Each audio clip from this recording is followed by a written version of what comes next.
ദശകം 3 മുക്തിപ്രാർത്ഥന.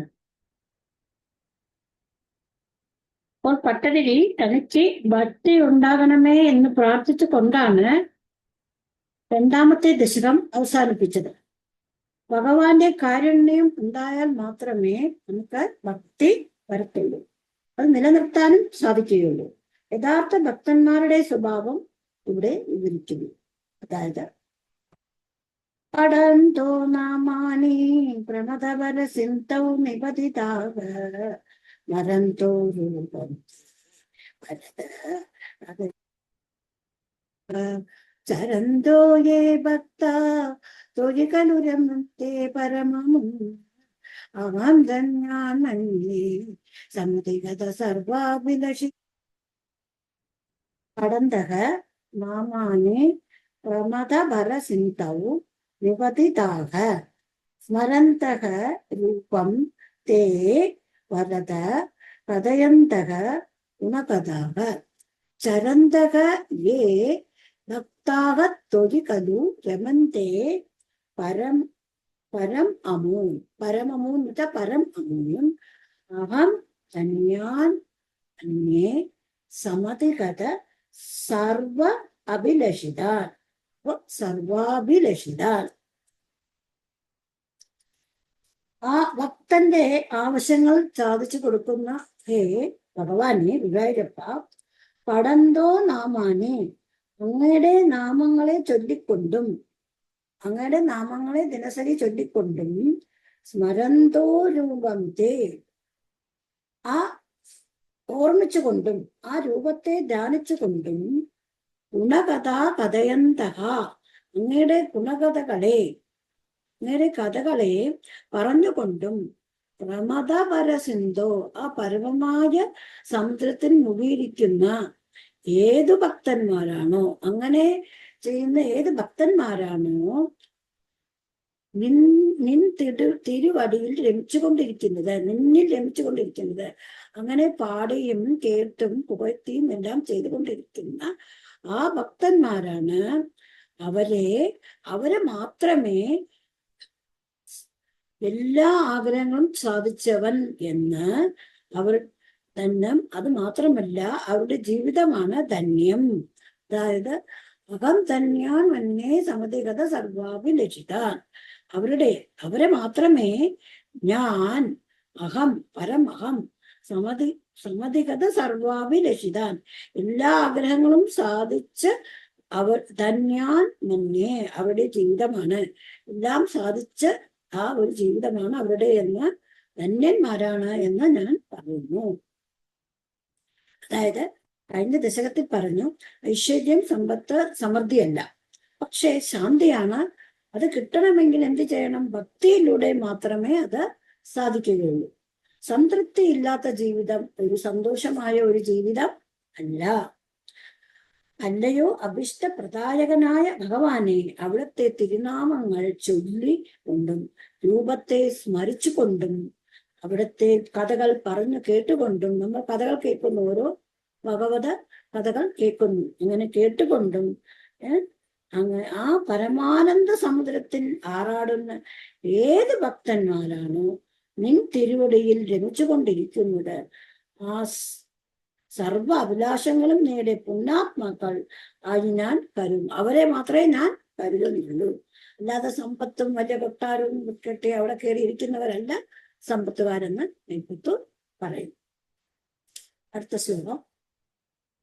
യദ ക്ലിഷ്ടം കഷ്ടം തവ ചരണ സേവാരസപരേവി അനാസക്തം ചിത്തം ഭവതി പദ വിഷ്ണു കുരുദയാം ഭവത്പാദാംബോജ സ്മരണരസികോ നാമ നിവഹാൻ അഹം ഗായം ഉപജന വിവക്ഷ്യാമി ഭജൻ വിഭജനേ.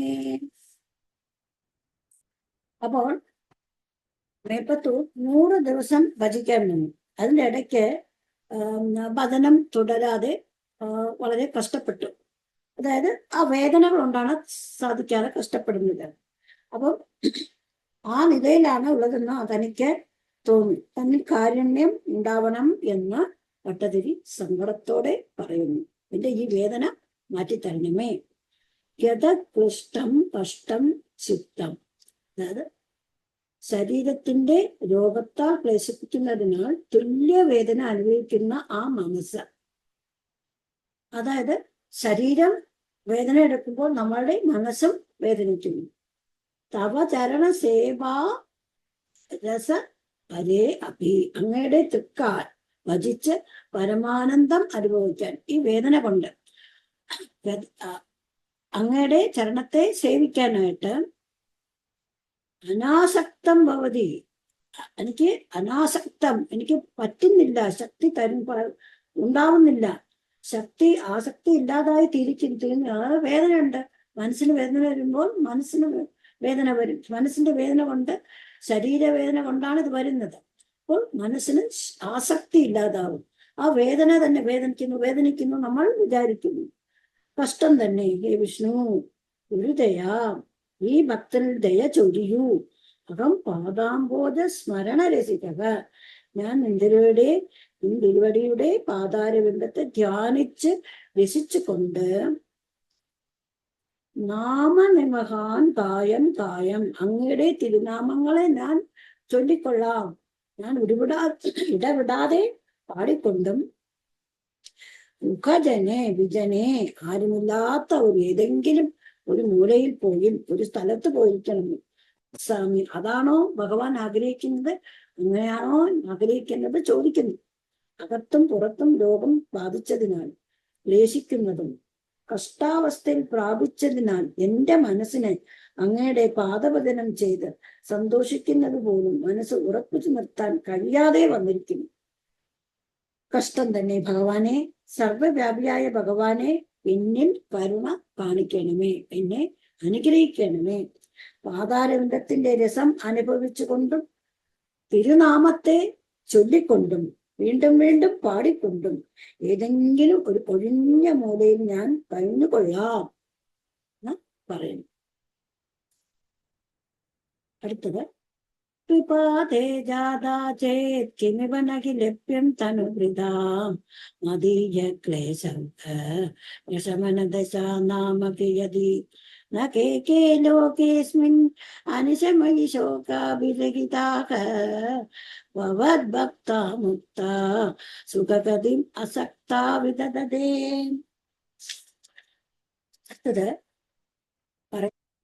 പരപ്പിന്റെ കാരണമുണ്ടെങ്കിൽ ഈ ലോകത്തിൽ സാധിക്കാത്തത് എന്താണ്? ഒന്നുമില്ല. ഇതാണ് അടുത്ത ഈ ശ്ലോകത്തിൽ പറയുന്നത്.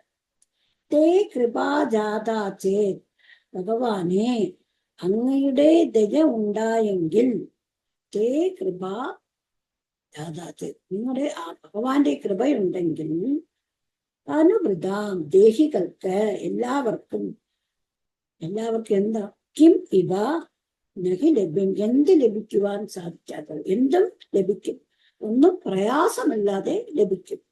നദീക ക്ലേശൗക പ്രശമന ദശ, അങ്ങനെയുള്ള ഭഗവാൻ എന്റെ ക്ലേശങ്ങൾ തീർക്കുക എന്നത് നാമകേതി, എത്രമാത്രം നിസ്സാരം ഭഗവാനെ, എന്റെ ഈ ക്ലേശം തീർക്കണമെങ്കിൽ എത്ര നിസ്സാരമാണ് ഭഗവാനെ, അങ്ങയുടെ കൃപയുണ്ടെങ്കിൽ എന്തു ക്ലേശങ്ങളും തീർക്കാമല്ലോ. നാമകേതി, എത്രമാത്രം നിസ്സാരം ഭഗവാനെ. അരി അസ്മിൻ ലോകേ, ഈ ലോകത്തിൽ കേ ഭഗവത് ഭക്താക, നിൻ തിരുവടിയുടെ ഏതേത് ഭക്തന്മാർ അനിശം ശോകാഭിരഹിതാക, എല്ലാ സമയവും ദുഃഖം ഒന്നും കൂടാതെ അവർ ഭയങ്കര സുഖത്തില് ജീവൻ മുക്ത അവസ്ഥയെ, അതായത് ജീവമുക്ത അവസ്ഥയെ പ്രാപിച്ചിരിക്കുന്നു.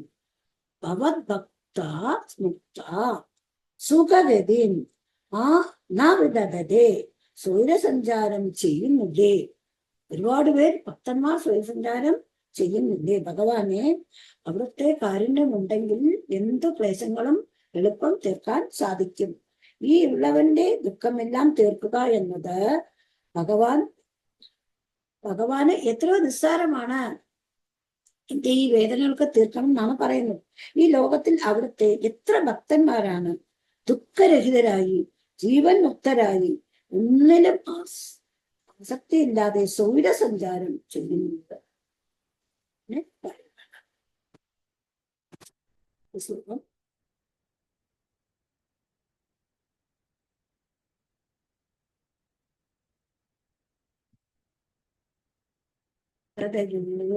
ഭവത്പാദാംബുജ സ്മരണവിരുജോ നാരദമുഖാക ചരന്തീശസ്വൈരം സതത പരിനിർവാദ ച പരചേ സദാനന്ദാദ്വൈത പ്രസര പരിമജ്ഞാകിമപരം.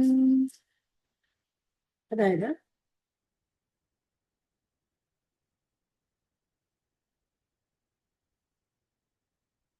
ഭക്തിയാൽ ദൃഢഗാത്രന്മാരായി സഞ്ചരിക്കുന്ന ചില ഭക്തോത്തന്മാരെ ഉദാഹരിച്ച് പറയുന്നു ഈ ശ്ലോകത്തിൽ. ചരന്തീശ അല്ലയോ ഗുരുവായൂരപ്പ, ഗൂഢാത്മകതയക സാധാരണ നേത്രങ്ങൾ കൊണ്ട് നമുക്ക് കാണാൻ കഴിയാത്താണ് ആ യോഗികളുടെ സഞ്ചാരം. നമ്മുടെ സാധാരണ ഗൂഢാത്മക ആത്മജ്ഞാനികളാണ് അവര്. ഭഗവത് പാദാംബോജ സ്മരണ വിരുജക, അവിടുത്തെ പാതാരവിന്ദങ്ങളെ സ്മരിച്ച് അവരെ ആരോഗ്യമുള്ളവരായ മനസ്സിനും ദേഹത്തിനും ആരോഗ്യമുള്ളവരായ നാരദ മുനി മുതലായ മുനിപ്പൗടന്മാർ, നാരദ മുനിയാണ് മഹർഷിമാർ, ഈ ലോകത്തിൽ പ്രസിദ്ധന്മാരാണല്ലോ. സതത പരിനിർവാദം എപ്പോഴും പ്രകാശിച്ചു കൊണ്ടിരിക്കുന്നു. ആ ചിത്തതാനന്ദ അദ്വൈത പരിമഗ്ന, ആ സച്ചിദാനന്ദത്തിൽ മുഴുകിക്കൊണ്ട് സ്വൈരം ചരന്തി, സ്വൈരസഞ്ചാരം അവർ ചെയ്യുന്നു. ഇതിനപ്പുറം എന്ത് വേണം? അതിനപ്പുറം നമുക്ക് എന്ത് വേണം? സ്വൈരം ചെയ്യുന്നുള്ളൂ. അപരം കിം പരം, ഇതിനപ്പുറം ഭക്തൻ എന്ത് വേണം എന്ന് മേൽപ്പത്തൂർ ചോദിക്കുന്നു. അല്ലയോ ഭഗവാനെ, ലോകത്തിൽ അത്യധികം പ്രസിദ്ധരും മറ്റുള്ളവർക്ക് കാണാനാവാത്തതുമായ യോഗികൾ, കാണാതെ ആവാത്ത സഞ്ചാരത്തോട് കൂടിയവരും അവിടുത്തെ പാതാരവിന്ദത്തിൽ സ്മരണയാൽ സകല പീഡകളിൽ നിന്നും വിമുക്തരായ ആ നാരദാദി മുനിശ്രേഷ്ഠന്മാർ എപ്പോഴും എവിടെയും അനുഭവപ്പെട്ടുകൊണ്ടിരിക്കുന്നു. അവർ സച്ചിദാനന്ദത്തിൽ മുഴുകിക്കൊണ്ട് സ്വൈര സഞ്ചാരം ചെയ്തുകൊണ്ടിരിക്കുന്നു. ഇതിൽ പരം ഭക്തന് എന്ത് വേണം? അപ്പോൾ ഈ യോഗികളെ പറ്റിയാണ് പറയുന്നത്. അപ്പൊ അവർ സ്വൈരസഞ്ചാരം എന്തുകൊണ്ട്? നമുക്ക് അവരെ കാണാൻ പറ്റത്തില്ല. അങ്ങനെയുള്ള അവർ സ്വൈരസഞ്ചാരം ചെയ്തുകൊണ്ടിരിക്കുകയാണ്. ഇതിൽ പരം ഒരു ഭക്തന് എന്താണ് വേണ്ടതെന്ന് ചോദിക്കുകയാണ്. ഭക്തി സ്പീഡാ ഭവതു മമ സൈവ പ്രശമകേ അശേഷേശം ഖലു ഹൃദി സന്ദേഹ കണികാം ന ചേദ്വ്യാസസ്യോക്തി തവ വചനം നൈകമവചോ ഭവേ മിഥ്യാരഥ്യ പുരുഷവചന പ്രായമഖിലം. ആ നാരദാദികളുടെ ഭക്തി എനിക്ക് തരണമേ എന്ന് ഭഗവാനോട് ഭട്ടതിരി പ്രാർത്ഥിക്കുകയാണ്. സൈവ സയേവ സൈവ സയേവ ചേദ്യാസോക്തി ചേത് വ്യാസസ്യോക്തി ഭവേത് മിഥ്യ ഭവേത് മിഥ്യ മമ ഭവത് സ്പീതാ ഭവതു. ഭഗവാനെ, നിന്നുടെ ഭക്തി വർദ്ധിച്ചു വരാൻ അനുഗ്രഹിക്കണമേ എന്ന് പറയാണ്. സയേവ അശേഷ ക്ലേശം പ്രശമയേ, ആ ഭക്തി ഒന്ന് മാത്രം മതി എന്റെ എല്ലാ ക്ലേശങ്ങളും തീർത്തു തരാൻ. ഹൃദി സന്ദേഹ കണികന കലു, ആ കാര്യത്തിൽ എനിക്ക് തെല്ലും സംശയമില്ല. ഭക്തി മാത്രം മതി എനിക്ക് ആ വേദനകൾ മാറാൻ. അത് അല്ലായിരുന്നെങ്കിൽ, ആ സംശയം ഉണ്ടായിരുന്നെങ്കിൽ, എനിക്ക് സംശയമില്ല. അപ്പൊ അത് ഉണ്ടെങ്കിൽ വ്യാസസോ ഉക്തി, വ്യാസന്റെ വാക്കും തവവചനം, അവിടത്തെ ഗീതയിൽ പറഞ്ഞ വാക്കും നൈകമവച, വേദങ്ങളുള്ള വാക്കും എല്ലാം ഉപനിഷത്തുക്കളും പറഞ്ഞിരിക്കുന്ന എല്ലാ വാക്കുകളും യഥാപുരുഷവചനപ്രായം, യഥാപുരുഷവചനപ്രായം, സാധാരണ ആളുകളുടെ വാക്ക് പോലെ അവരെ പോലെ അസത്യമായി തീരും. അതായത് ഞാനത് വിശ്വസിച്ചില്ലെങ്കിൽ, എന്റെ അസുഖം മാറുമെന്ന് ഞാൻ ഭക്തി കൊണ്ട് വിശ്വസിച്ചില്ലെങ്കിൽ, വ്യാസഭഗവാന്റെ വാക്കും ഭഗവാന്റെ ഗീതയിലുള്ള വാക്കും പിന്നെ സാധാരണ ഈ യോഗികളുടെ വാക്കുകളെല്ലാം സാധാരണ ആളുകളുടെ വാക്കുപോലെ അത് ഇല്ലാതെയായി പോകും, അസത്യമായി പോകും. അതായത് അങ്ങയുടെ ഭക്തി വർദ്ധിച്ച്, അങ്ങയുടെ ഭക്തി വർദ്ധിച്ച് വരണം. അത് എൻ്റെ എല്ലാ ദുഃഖങ്ങളും മാറ്റും. അങ്ങനെ ഞാൻ വിശ്വസിച്ചില്ലെങ്കിൽ അതിനല്പം പോലും എനിക്ക് സംശയമില്ല. അങ്ങനെ സംശയം വരാൻ പാടില്ല. അങ്ങനെ സംശയം വന്നാൽ എന്താണ്, അങ്ങനെ അല്ല എന്ന് വരികിൽ പുരാണങ്ങളിൽ വ്യാസഭഗവാന്റെ വാക്കും ഗീതയിലുള്ള അങ്ങയുടെ വാക്കും വേദങ്ങളുള്ള വാക്കുകളെല്ലാം ഒന്നും അറിയാതെ നടക്കുന്നവരുടെ വാക്കുപോലെ ആയിപ്പോകും. അപ്പൊ അതിന്റെ അർത്ഥം എനിക്ക് ഭക്തി വർദ്ധിച്ചു വരികയാണെങ്കിൽ എൻ്റെ അസുഖം മാറും എന്നാണ് എൻ്റെ അർത്ഥം. അതുപോലെ അസത്യമായി അവർ സാധാരണ ആളുകളെ പോലെ അസുഖം തീരാതെ എനിക്ക് ഉറപ്പാണ് ഭഗവാനിൽ ശരണാഗതി അടഞ്ഞാൽ ഭക്തിയും മുക്തിയും ഭഗവാൻ ചെയ്യുന്നു, തന്നെ തരും. എനിക്ക് യാതൊരു സംശയവും ഇല്ല എന്ന് മേൽപ്പത്തു തീർത്തു പറയുന്നു. അതായത് ഭക്തി വന്നാൽ നമുക്ക് എല്ലാ കഷ്ടങ്ങളും തീരുമെന്നാണ് ഉറപ്പുവരുത്തുന്നത്. അടുത്തത് 6-ാമത്തെ. ഭവത് ഭക്തിസ്താവത് പ്രമുഖ മധുര തൊട്ടുമരസാ ഹിമപ്യാരൂ അതിന് പരിതാപ പ്രശമനി പുനഃസ്ഥാന്തേ സ്വാന്തേ വിമല പരിബോധോദയമിളൻ മഹാനന്ദാദ്വൈതം വിശദിക്കുന്നത് പ്രാപ്യമപരം. അത് ഭക്തി വളരെ മാധുര്യമാണെന്ന് സമർപ്പിക്കുന്നു. കിമപ്യാരൂഢം, കിം അപി ആരൂഢ ആ നന്ദാദ്വൈതം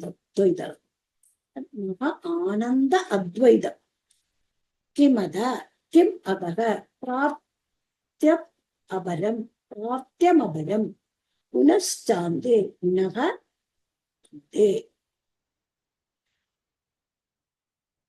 ഭവത് ഭക്തി താവത് തിരുവടിയുടെ ഭക്തി മാത്രമേ, ഭഗവാന്റെ ഭക്തി മാത്രമേ ത്വത് പുനരസാ പ്രമുഖ മധുര അവിടത്തെ ആനന്ദത്താൽ തുടക്കം മധുരമായിട്ടുള്ളതാണ്.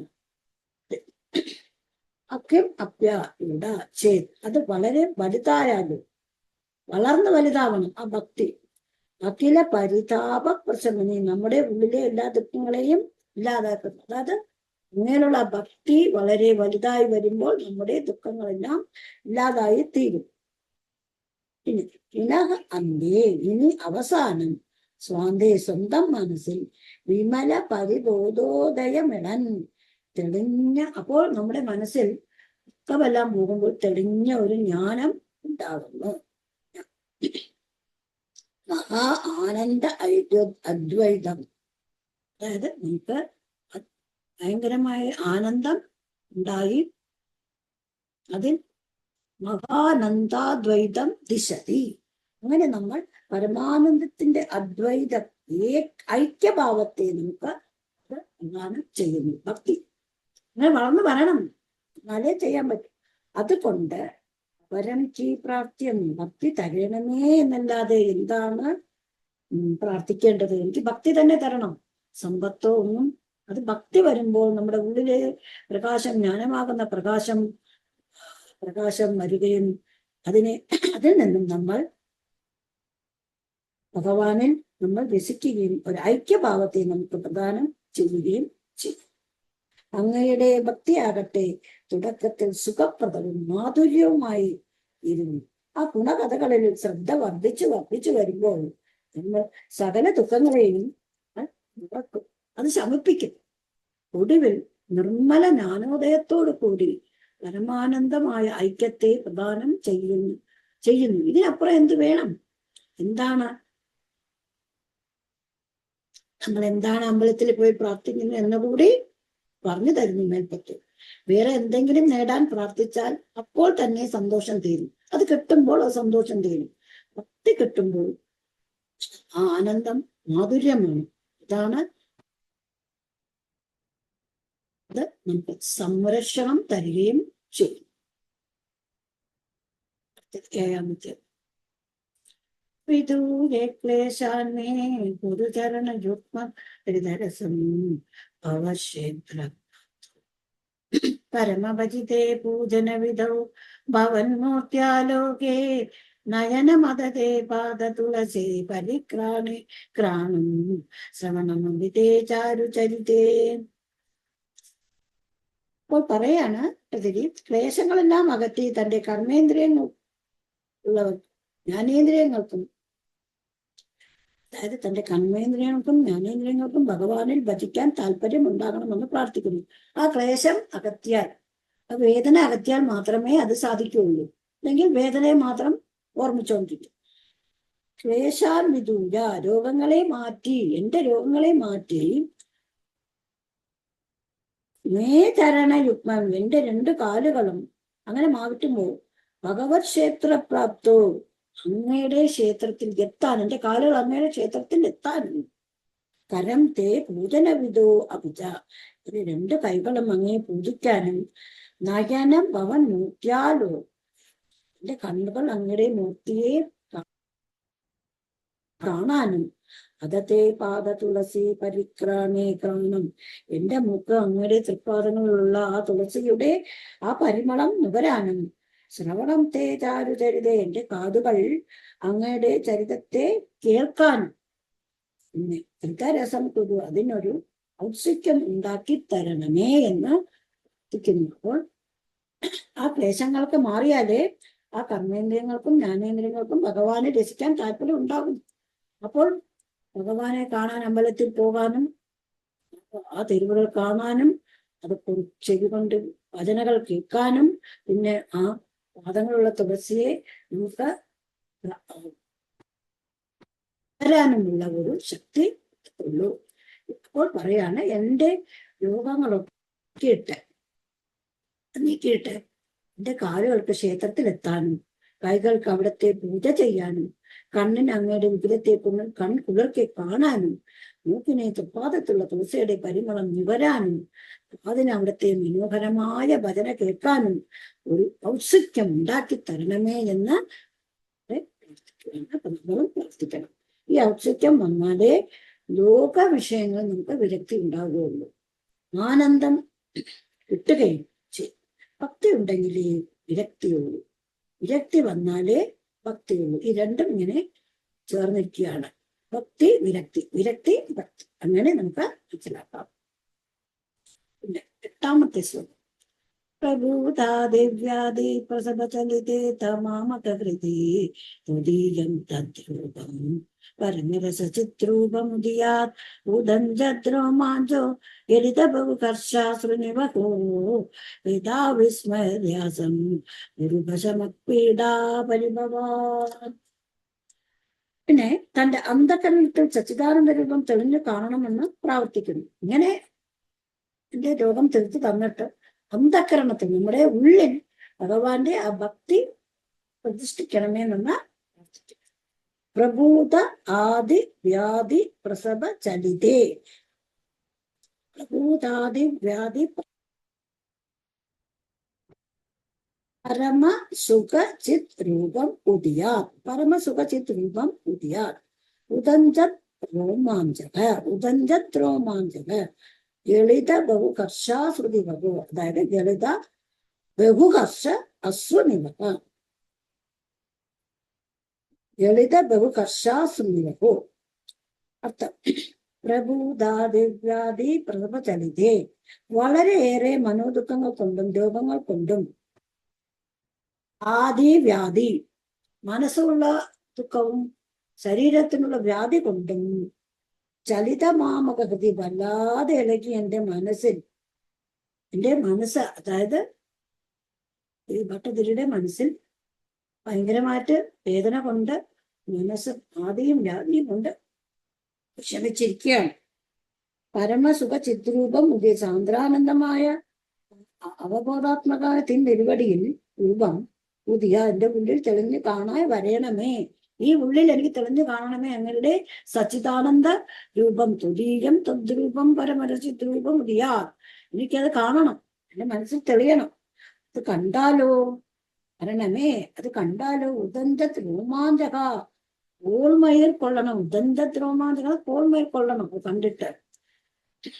എന്നിട്ട് ഗളിതകുശ അശ്രുനിവഹോ, അപ്പോൾ ആനന്ദ കണ്ണീർ, ഇതിൽ ആനന്ദ കണ്ണീർ എനിക്ക് ധാരധാരയായി ഒഴുക്കിക്കൊണ്ട് ആ ദുരൂപശമ പീഡാപരിഭവാൻ, അടക്കാൻ വയ്യാത്ത പീഡകളെ എനിക്ക് നന്നു പോകട്ടെ. അങ്ങനെ കാണുമ്പോൾ അശ്രുക്കളിൽ നമുക്ക് രോമാഞ്ചം ഉണ്ടായിട്ട് ആ ഒരു കണ്ണുനീർ വന്നിട്ട് അത് ആ പീഡകളൊന്നും മറന്നു പോകട്ടെ, പീഡകളെല്ലാം മറന്നു പോകട്ടെ എന്ന് പറയും. ഒട്ടേറെ മനപീഡകളാലും രോഗങ്ങളാലും ആകെ ഇളകി മറിഞ്ഞിരിക്കുന്ന എന്റെ മനസ്സ് ചിദാനന്ദ രസരൂപമായ അവിടുത്തെ ആ ദിവ്യരൂപം പ്രകാശിക്കണമേ എന്ന് പ്രാർത്ഥിക്കുന്നു. അപ്പോൾ ആ രൂപത്തെ ആസ്വദിച്ച് ഓൾമേൽ കൊണ്ട് സന്തോഷ അശ്രുക്കൾ ഒഴുക്കിക്കൊണ്ടും വേദന കൊണ്ടുള്ള ആ അവസ്ഥയെ ഞാൻ മറക്കാൻ കഴിയണമേ. ഈ സൂര്യൻ ഉദിച്ചാൽ ഇരുട്ട് അപ്രത്യക്ഷമാകും പോലും ജ്ഞാനാനന്ദ രൂപം മനസ്സിൽ തെളിഞ്ഞാൽ സകല ദുഃഖങ്ങളും മറന്നു പോകുമെന്നാണ്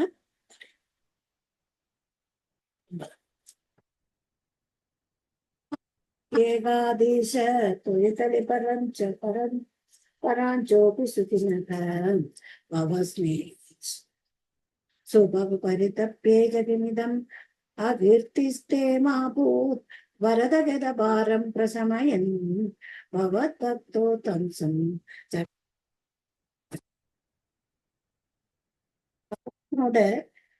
എന്തും പറയാനുള്ള അവകാശം എല്ലാവർക്കും ഉണ്ട്. ഭഗവാനോട് എന്ത് വേണമെങ്കിലും നമുക്ക് പറയാം. അപ്പോൾ മേൽപ്പത്തൂർ പറയുകയാണ്, എന്റെ രോഗം മാറ്റിയില്ലെങ്കിൽ ഭഗവാന് ദുഷ്പേരുണ്ടാവും. അതായത് എന്റെ രോഗം മാറ്റിത്തരണം, അല്ലെങ്കിൽ ഭഗവാനാണ് ദുഷ്പേര്. എന്തുകൊണ്ട്? മരുത്യേകാദീശ, അല്ലയോ ഗുരുവായൂരപ്പാ, തുരി പരഞ്ചോപി, നിന്റെ ഒരു പിടിയിൽ മുഴുവന്മാർക്ക് പോലും സുഖിന കലു, അവരൊക്കെ സുഖമായിരിക്കുന്നു. നിന്നെ പ്രാർത്ഥിക്കാത്തവർ, നിന്നെ വിമുഖരായിട്ടിരിക്കുന്നവരെല്ലാം അവർ സുഖമായിട്ടിരിക്കുന്നു. ഭവസ്നേഹി സാഹം, അങ്ങയിൽ ആർദ്രചിത്തമായിരിക്കുന്ന എനിക്ക് ഞാൻ പരിതപ്യേജ, വളരെ കഷ്ടപ്പെടുന്നു. അവരെല്ലാം നല്ല സുഖമായിട്ടിരിക്കുന്നു, ഞാൻ വളരെ വളരെ കഷ്ടപ്പെടുന്നു. ഇതെന്ത് ന്യായമാണ്? കിം ഇതം, ഇതെന്ത് ന്യായമാണ്? ഹേ വരദായകനെ, ഈ കംസദമന, കംസനെ വധിച്ചവനെ, ഹരിച്ചവനെ, അകീർത്തിസ്ഥ, അങ്ങേക്ക് ഒരു അകീർത്തി ഉണ്ടാകും. ഇതെനിക്ക് വളരെ കഷ്ടമാണ്. അങ്ങേക്ക് ഒരു അകീർത്തി ഉണ്ടായിക്കൂടാ. മാ അഭൂത്, അങ്ങനെ ഞാൻ പാടില്ല. യഥഭാരൻ പ്രസമേൻ, എന്റെ രോഗം മാറ്റിയിട്ട് ചടിതി, എന്റെ രോഗം അങ്ങനെ എളുപ്പം മാറ്റിത്തരണം. ചടിതി, ഇത്രയും പെട്ടെന്ന് ഭക്തന്മാരിൽ എന്നെ ഭക്തന്മാരിൽ അഗ്രഗണ്യനാക്കി തീർക്കണമേ. അതിൽ പരം അഭിമാനം ഒരു ഭക്തൻ എന്താണുള്ളതിന് പ്രഹ്ലാദനെ പോലെ ഒരു നല്ല അഗ്രഗണ്യനായി, ഭക്തനെ അഗ്രഗണ്യനാക്കി തീർക്കണം. അപ്പൊ എനിക്ക് ഭക്തനായിട്ട് നിന്റെ അസുഖം മാറിയില്ലെങ്കിൽ അങ്ങയിൽ വിമുഖന്മാരായിട്ടുള്ളവർ അങ്ങയെ അഭ്യർത്ഥിക്കും. അതല്ലേ ദൈവം എന്ന് പോകുന്നുണ്ടല്ലോ, പക്ഷെ അങ്ങയുടെ അസുഖം കൊണ്ട് മാറുന്നില്ലല്ലോ, പിന്നെ എന്താ പ്രയോജനം ഈ ഭക്തി കൊണ്ടാന്ന് അവര് അഭ്യർത്ഥിക്കും.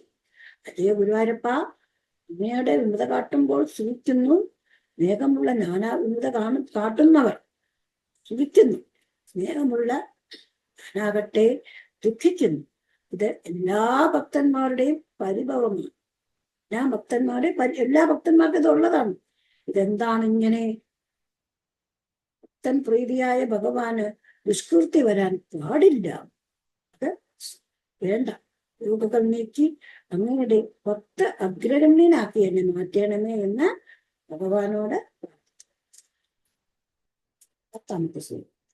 കിമുക്തിർഭൂയോപി തവ ഹി കരുണായാവതുദിയാത് അവം പ്രഹിതവിവേദാർത്ഥ പ്രളപിത പുരക്ലുപ്തേ പാദേ വരദ തവ നേശാദി ദിവസാൻ യഥാശക്തി വ്യക്തിം നദിനുദിനി സേവാവിരുജൻ. ഈ ഭഗവാനോട് ആവലാതി പകച്ച് കൂടിപ്പോകും. അപ്പൊ ഇത്രയും പറഞ്ഞു വരുന്നപ്പം പൊട്ടതെനിക്ക് തോന്നി, ഭഗവാനോട് ഒരുപാട് ആവലാതി പറയുന്നുണ്ടോ എന്ന് മേൽപ്പത്തൂരിന് തോന്നി. അത് തീർക്കുകയാണെന്നാണ്. അത് നിർത്തുക, ഞാനിപ്പോ നിർത്തുന്നു. ഈ ആവലാതി ഞാനൊന്നും പറയാൻ പോകുന്നില്ല. എനിക്ക് വയ്യെന്നോ, എന്റെ മനസ്സ് ശരിയില്ലെന്നോ, എന്റെ ക്ലേശം തീർത്തു തരണമെന്ന് ഞാൻ പറയാൻ പോകുന്നില്ല. അതാണ് 10ാമത്തെ ഈ പദ്യത്തിൽ പറഞ്ഞത്. കിം ഉക്തേഹി ഭൂയോപിത്തവ, കിം ഉക്തേർഭി കിം ഉക്തൈഹി ഭൂയോപിത്തവ, അതാണ് കിം ഉക്തേർ ഭൂയോപിത്തവ. താവത് മുദിയാത് അഹം, താവത് മുദിയാത് അഹം. ഭൂയോഹി ഇക്തൈഹി ഉക്തൈഹി കിം, ഭൂയോഹി ഉക്തൈഹി കിം. ഇങ്ങനെ വളരെ അധികം വരദ, ഞാൻ ഇങ്ങനെ എന്ത് പറഞ്ഞിട്ട്, ആവലാതി പറഞ്ഞിട്ട് എന്താ കാര്യം? തവഹി കരുണ, അങ്ങയുടെ കരുണ എപ്പോഴാണ് യാവതുടിയ എന്റെ മേൽ വീഴുന്നത്? ഞാനിങ്ങനെ പുലമ്പിട്ട് കാര്യമില്ല. അങ്ങയുടെ കരുണ എപ്പോഴാണോ എന്റെ പുറത്ത് വീഴുന്നത്, അപ്പോൾ അതുവരെ അഹം പ്രഹിത വിവിധാർത്ഥ പ്രലപിത, പല വിധത്തിലുള്ള അവലാതി പദത്തിൽ ഉപേക്ഷിച്ചു. ഞാനെന്റെ അവലാദികളൊക്കെ ഉപേക്ഷിക്കാൻ പോകുന്നു. ഉരക്ലിപ്തേ തവ പാതേ, എന്റെ മുന്നിൽ ഇങ്ങനെ തിളങ്ങുന്ന ആ തൃപ്പാദങ്ങളിൽ, ആ തൃപ്പാദം തിളങ്ങുന്ന എന്റെ മുന്നിൽ, അതിന്റെ മുന്നിൽ യഥാശക്തി പോലെ, അതെ യഥാശക്തി പോലെ ഞാൻ യഥാശക്തി എന്നെ കൊണ്ട് ഈ അവസ്ഥ വെച്ച് എങ്ങനെയൊക്കെ സാധിക്കുന്നു, അതായത് ഈ അവസ്ഥ കൊണ്ട്, ഈ വയ്യാത്ത അവസ്ഥ കൊണ്ട് എങ്ങനെയൊക്കെ സാധിക്കുന്നു, നമസ്കാരം സ്തുതി ഞാൻ വിധിച്ച് ഞാൻ അങ്ങനെ സേവിച്ചു കൊള്ളാം, നമസ്കരിച്ചു കൊള്ളാം. മേശാമി ദിവസങ്ങൾ അങ്ങനെ ഞാൻ കഷ്ടപ്പെട്ട ദിവസങ്ങൾ കൂട്ടി കഴിച്ചു കൊള്ളാം. അതായത് ഞാൻ ഇനി ഒരു അവലാതെയും പറയുന്നില്ല. അങ്ങേർക്ക് എപ്പോ തോന്നുന്നു അപ്പൊ എന്നെ കരുണ കാണിച്ചാൽ മതി. ഞാൻ അത്രയും ദിവസം ക്ഷമിച്ചു. ഞാൻ എൻ്റെ ഈ അവസ്ഥയിൽ എങ്ങനെ പ്രാർത്ഥിക്കാമോ, എങ്ങനെ ചെയ്യാമോ അതുപോലെ നമസ്കരിച്ചു കഴിഞ്ഞു കൊള്ളാമെന്ന അതിൽ പറയുന്നു. എൻ്റെ ദുഃഖങ്ങളെ പറ്റി കാര്യം, ഭക്താഭിഷ്ടനായ അങ്ങയുടെ കരുണ എന്നിൽ എപ്പോഴാണോ വരുന്നത്, ഈ പറഞ്ഞ തരത്തിലുള്ള ആവലാതെ ഉപേക്ഷിച്ച് എന്റെ മുന്നിൽ തിളങ്ങുന്ന ആ പാദത്തിൽ എനിക്ക് കഴിയുന്ന വിധം നമസ്കാരം സ്തുതി വചനം നടത്തിക്കൊണ്ട് നാളുകൾ കഴിച്ചു കൂട്ടാമെന്ന് പറയുന്നു. ഇതാ ഞാനിതാ അക്കു തരുന്നു എന്നാണ് ഭട്ടതിരി പറയുന്നത്. ഇത്രയും പറഞ്ഞ് ഈ ദശകം ഭഗവാന് സമർപ്പിക്കുകയാണ്. സർവത്ര ഗോവിന്ദനാമ സങ്കീർത്തനം ഗോവിന്ദ ഗോവിന്ദ.